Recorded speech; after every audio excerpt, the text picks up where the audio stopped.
Welcome back into the Retirement Chef for Whipping Up Wealth with Brian Butler. He's the CEO and Senior Wealth Advisor with Wealth Standard Financial. My name is Kevin McAlpin, and of course, we appreciate you joining us here on the show. Friendly reminder, that number to reach Brian and his team at Wealth Standard Financial is 832-957-9008. Again, it's 832-957-9008 or online at wealthstandardfinancial.com. Well, Brian, I don't have to worry about this just yet. I have an almost 10-year-old, so I've still got like 5-ish years until I've got to worry about them driving. But the thought, I don't know about you, like the thought of my son in just a few years getting behind the wheel, that terrifies me, man. It scares the heck out of me.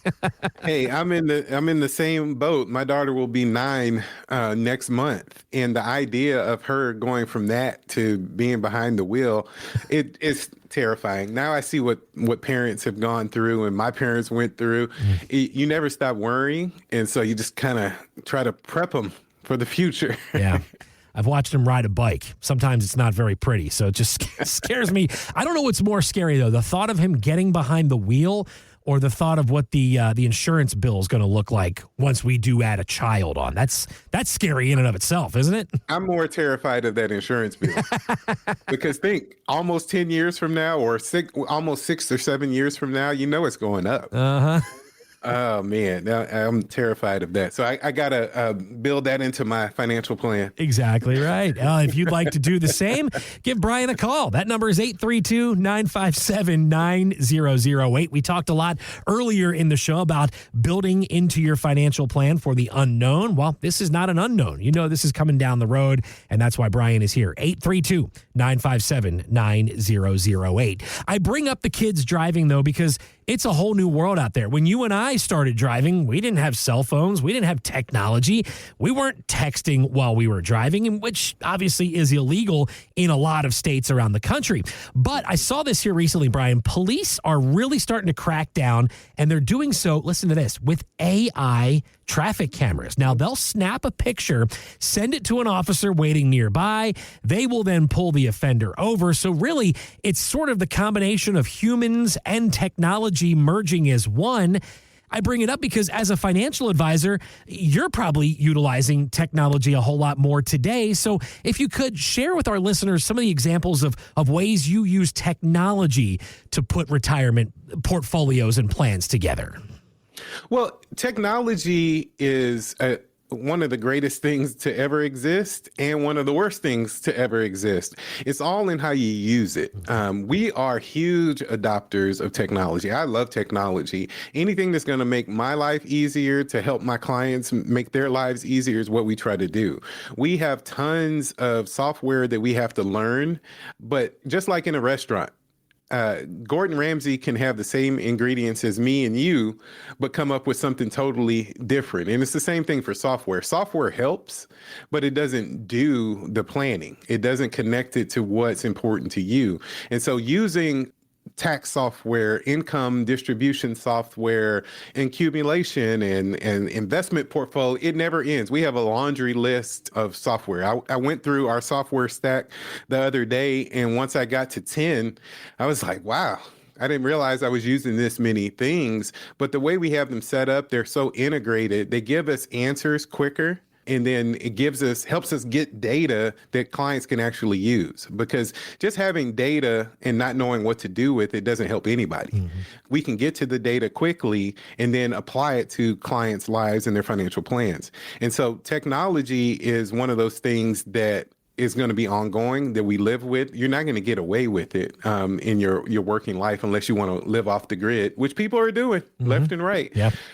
We believe in using technology, but applying it to the humanity of our interactions. And so we don't want to just be numbers people. We want to be those partners that can hold your hands through the good times, the bad times, because, we've had clients pass away. We've had clients get sick, and it's always horrible. But when you can see how the planning that we did affected the family, made that a little bit easier, you really get validated in what you're doing as a financial planner. And that's why we love the mix of technology with the humanity.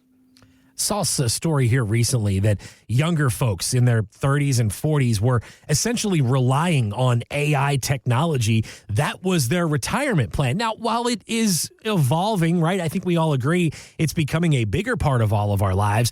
That's not a finished product by any means. That AI technology is also not sitting in a room right across from you like your own mother did to put her plan together and really taking the time to get to know their clients. So while I'm sure it is helping or at least evolving, it's still not by any means a finished product, right? Absolutely not. So think back in the late 90s when the internet first came out. Could you have predicted what the internet is today from then? So I still remember that scene on the Today Show. Bryant Gumbel and Katie Couric are looking at the @ symbol that's in an email address, and they were like, "What is that?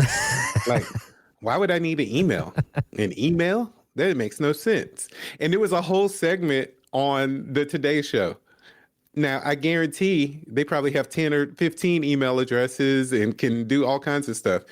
There were movies. Remember that movie, You've Got Mail? Oh, yeah. With Tom Hanks? Mm-hmm. And so when you hear the dial-up on that, I let my daughter hear that dial-up sound, and she was like, "What is that?"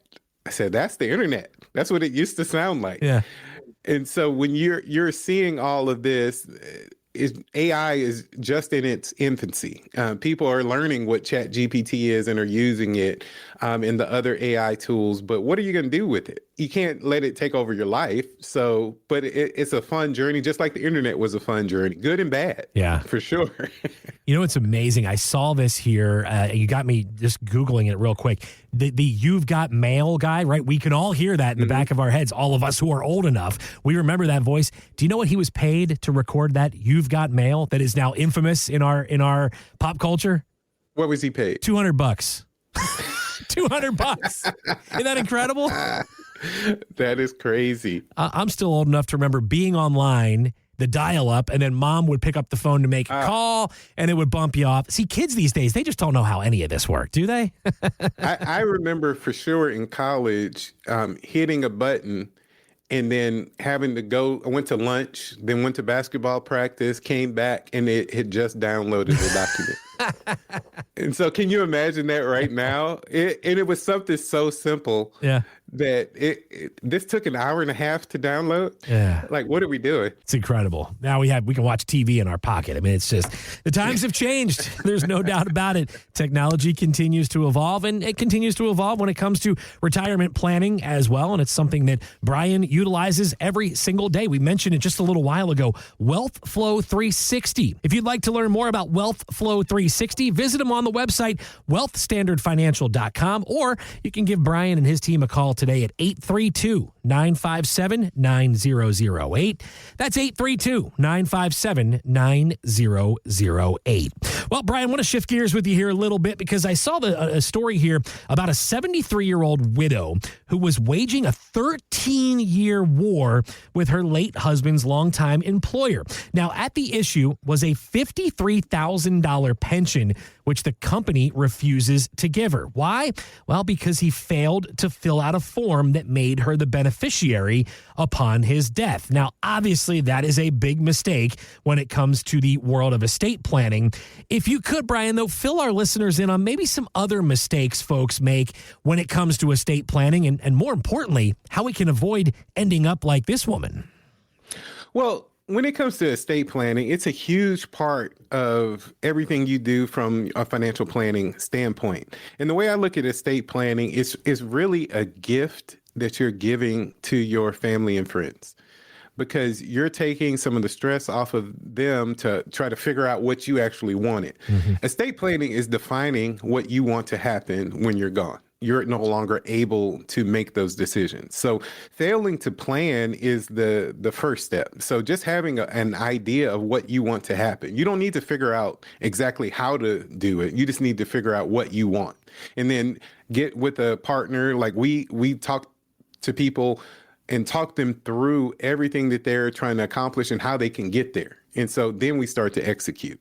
And then not updating the plan frequently happens all the time. Mm. So people forget healthcare directives are part of your estate plan and your financial plan. So helping your family know what if something happens to you, what they need to do. So that's a huge part. Beneficiaries. People forget about beneficiaries all the time, just like in that story that you talked about. The guy that had Marilyn Monroe's rights to her likeness and everything lost them in a divorce with his wife, who ended up keeping them. So how many millions and millions of dollars was that just from a form that could have been filled out? So updating the plan frequently, understanding what you want and then defining it, and then tell your family, or at least let them know where documents are so that they can access them if something happens to you. We give clients what we call a knock box, NOK, so next of kin.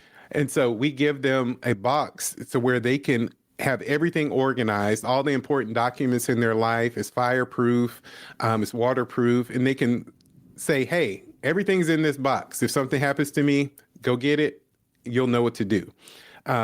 Having powers of attorney in place if something happens to you, but being careful with those powers of attorney. You don't want, some people don't trust other people in their families. Right. And if that's you, okay, get a third party, get a lawyer, get somebody else to help you with that.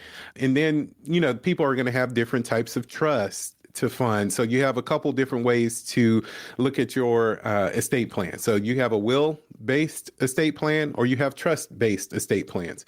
They each have pros and cons. The will, you're going to have to go through probate. Who gets rich during probate? Usually the lawyers. Right. Right.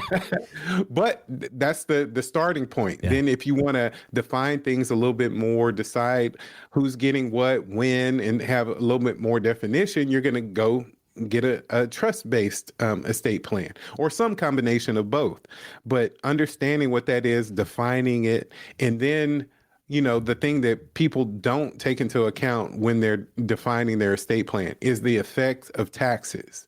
If you structure it properly, you can leave out the government from your estate plan if it's structured properly. If not, okay, you're going to have to pay your estate taxes and whatnot. But if you can structure your plan ahead of time to where the majority of your money goes to your family rather than a healthcare facility or the government, giving it to my family or the organizations that I care about most makes the most sense for me. Mm-hmm. So defining all of those things, having a plan, updating it frequently, getting your family involved, getting your legal documents together in the structure of your estate plan, and then around taxes, you do that. It's a lot. Yeah. And you hear me talking about it, it's a lot.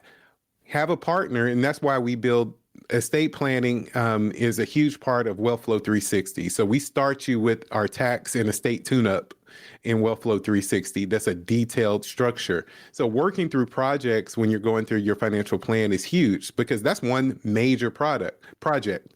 And once we go through that, okay, we've defined that. Now we can move on.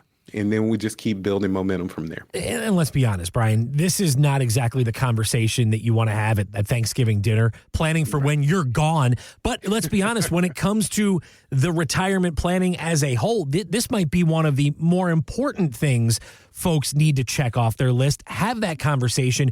Make sure everybody's on the same page and knows what happens and what your wishes are when you're gone. Because again, it's not a matter of if, but it's a matter of when, right? No, absolutely. So there's a friend of mine that always says this term. She goes, clear is kind. Mm. So the more clear you are, the better it is for the other person, because nobody wants to be in limbo, because that limbo feeling builds anxiety, and nobody likes anxiety. And so if your family members and the people that are closest to you know exactly what you want, it makes everything so easy. And so I had an uncle that passed away a couple years ago that didn't have a lot of money, was a former military. You walk into his house, it's spotless. Mm. Like I've never seen, he had throw covers on his couch. There was not a crease in them at all. I was like, did he iron the couch? I just don't understand. He was meticulous. The books on his shelves, everything. Didn't have a lot of money. But when he passed away, he had a document that he told people to get. We pulled it out.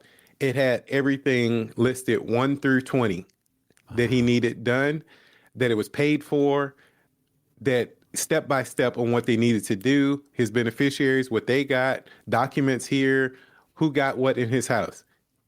It was the best. It was one of the best estate plans with somebody without a lot of money that I've ever seen. Wow. So if he can do it, everybody could do it. Mm-hmm. And so it was such a gift to not have to stress about it. And then you can spend the time actually worrying about and thinking about him and the life he lived. Yeah. And so having an estate plan in place is paramount.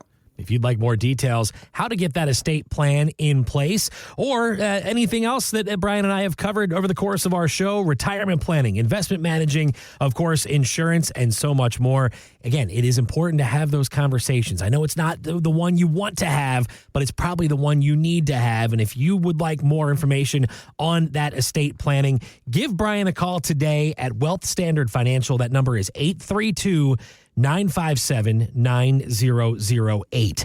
832-957-9008. Or you can click the Talk with an Advisor button on the homepage at wealthstandardfinancial.com. All right, coming up next, we're going to tell you why one big league ball player changed his mind when it came to hanging up the spikes. We'll get to that and more as we continue with the Retirement Chef, Whipping Up Wealth with Brian Butler, CEO and Senior Wealth Advisor at Wealth Standard Financial, right after this.